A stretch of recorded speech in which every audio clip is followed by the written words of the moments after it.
আমাদের স্কুলের সামনে যদি ভাতের হোটেল হয়, সচিবালয়ের সামনে কেন হয়? টেনে হিচড়ে আমাকে রাস্তায় ফেলে দেওয়া হয়েছে।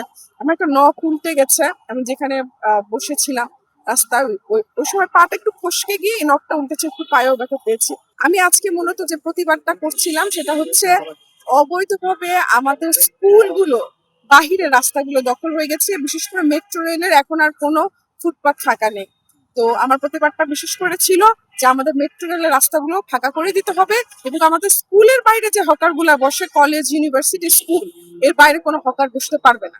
এই বিষয়টাই ছিল, কারণ আমাদের বাচ্চাদের, সন্তানদের নিরাপত্তা একটা ইস্যু আছে, সেটা যেন প্রধানমন্ত্রীর দৃষ্টিগোচর হয়। এই জন্যই আমার মূলত হচ্ছে সচিবালয়ে প্রধানমন্ত্রীর অফিসের কাছে গিয়ে আমার এই, এবং অন্যান্য সচিবরাও সেখানে থাকেন, মন্ত্রীরাও থাকেন, সেজন্য ওখানে গিয়ে আমার এই প্রতিবাদ, এই ভাতের হোটেল।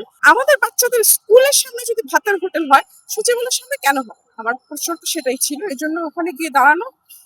এবং বর্তমানে আপনারা দেখেন যে 4 ঘন্টা আমি পুলিশের হেফাজতে ছিলাম, ওখান থেকে আমাকে এখানে নিয়ে আসা হয়েছে, টেনে হিচড়ে আমাকে রাস্তায় ফেলে দেওয়া হয়েছে। আমার একটা নখ উল্টে গেছে, আমি যেখানে বসেছিলাম রাস্তায়, ওই সময় পাটা একটু ফসকে গিয়ে এই নখটা উল্টেছে, একটু পায়েও ব্যথা পেয়েছি। তো এভাবেই এখন আমাদের সন্তানদের জন্য প্রতিবাদটা আমাদেরকে করতে হবে। আমাকে সবাই, আমার পরিবার, বন্ধু বান্ধব একটা কথা, বাংলাদেশকে তোমার কেন এত ভালোবাসতে হবে?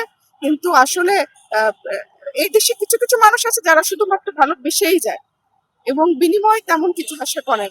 আমার ওই অবস্থায় আর কি।